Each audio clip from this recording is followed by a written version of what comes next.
The Italian Renaissance, a time when great thinkers began to reflect back on the greatness of the classics, a time when medieval scholasticism is forgotten, a time when ideals such as humanism and Neoplatonism were born, and a time when art is reborn.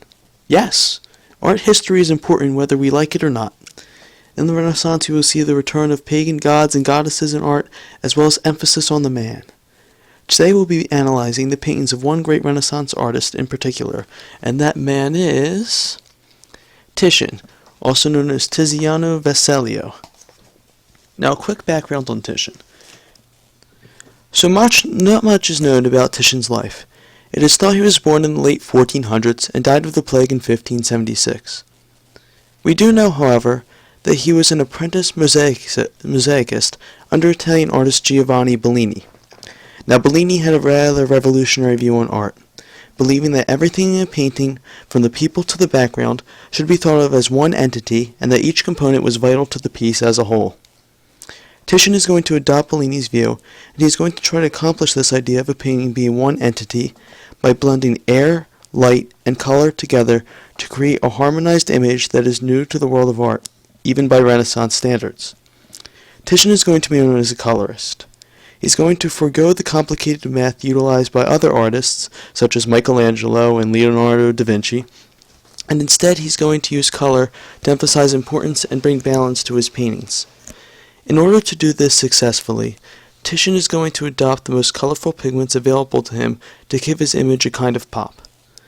Now, although Titian is not as well known as artists like Michelangelo, back in his day he was one of the most famous Italian artists.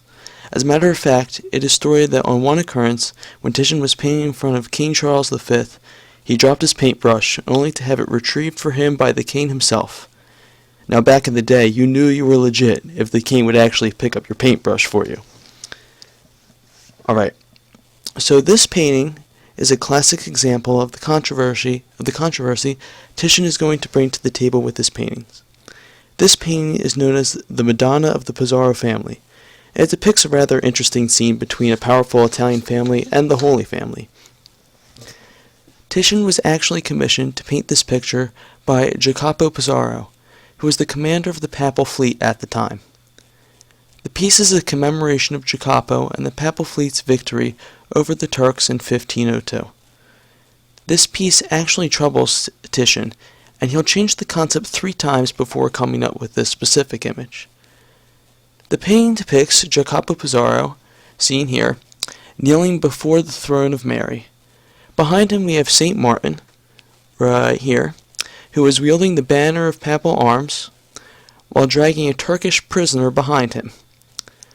On the steps to the throne we have Saint Peter, who you can identify as the key to heaven, is clearly visible on the step. To the right we have Saint Francis, who is quite interestingly drawing attention of the baby Jesus to the remainder of the Pizarro family kneeling in the corner. We also have 2 angels, also known as putai, raising a cross rather playfully at the top of the image, and the whole piece takes place in what seems to be an open courtyard.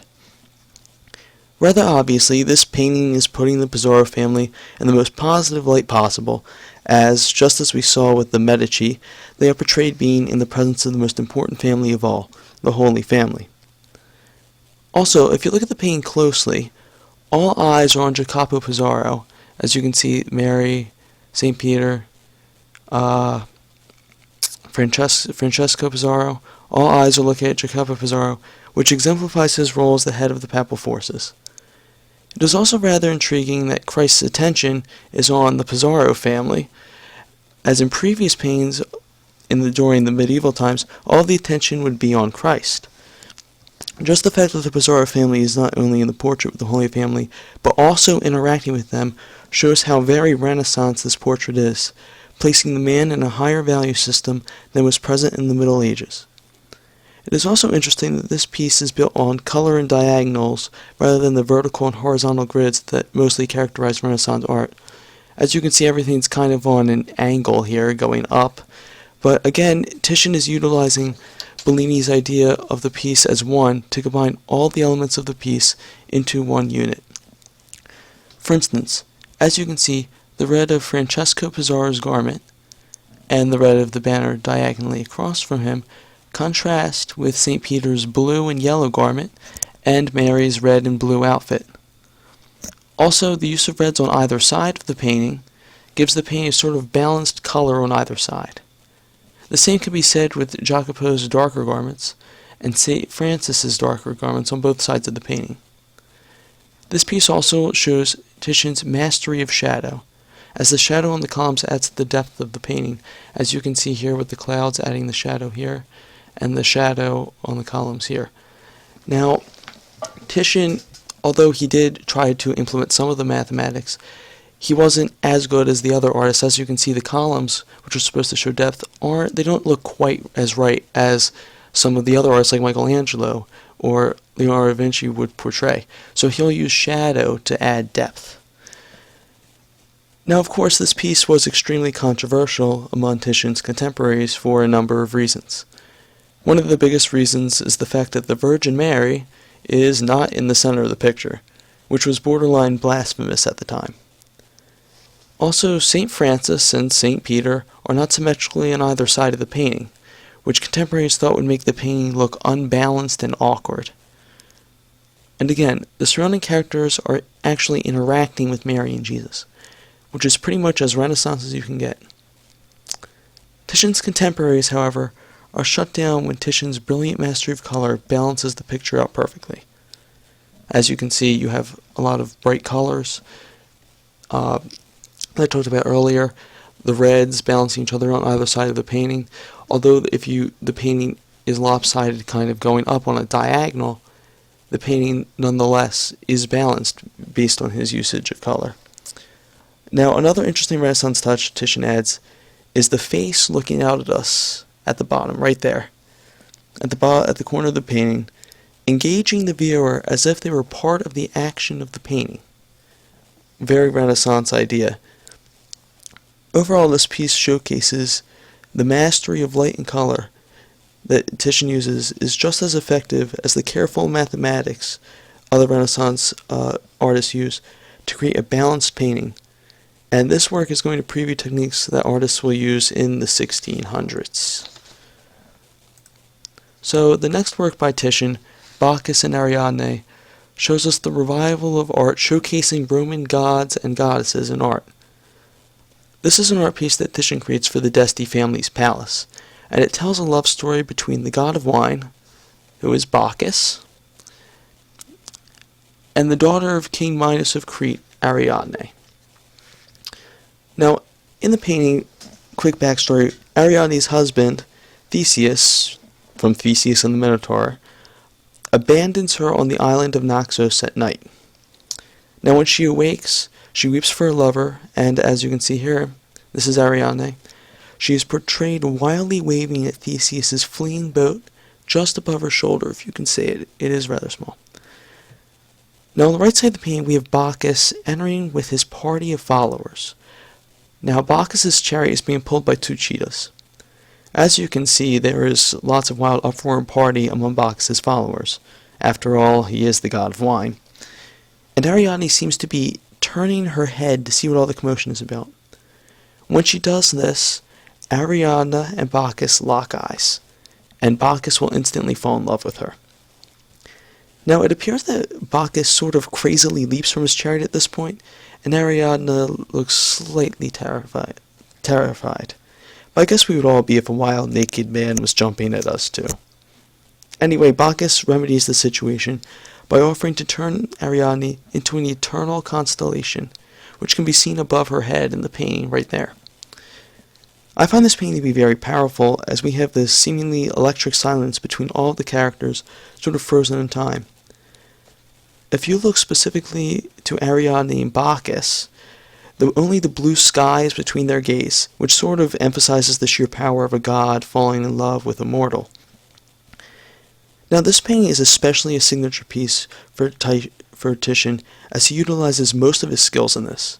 As I pointed out before, Titian forgoes the complicated math and uses color, and particularly in this painting, he uses only the most vivid pigments to create his image. Titian wanted this painting to have almost gem-like quality to it. He wanted to show the sheer power of love with his colors, especially the love between that of a god and that of a mortal. The contrasting color of Bacchus's garments to the blue sky adds an emphasis on Bacchus in particular, and most certainly makes him one of the first things the viewer's eye catches. Titian's use of cool colors in this work from left to right create a sort of picture harmony between the blue to the green, and it kind of creates that oneness of everything in the picture that was Bellini's view that Titian will adopt, and it's why I spoke about before, and it is most certainly accomplished here. The painting is also very knit together by the background. The viewer's eye seems to travel from left to right across the painting, studying each figure gracing the image as it passes, kind of an interwoven web of figures. Now, if you study Ariadne and Bacchus closely, you'll see that each are slightly tinted with their backgrounds. For instance, if you look at Ariadne closely, you can see that she's slightly tinted blue as she has the blue garment on, and the sea behind her, she's slightly tinted blue. Now, Bacchus you might be able to see more clearly, but he has a slight green tint to him. And again, I cannot emphasize how important it was to Titian that the painting was one piece, one whole.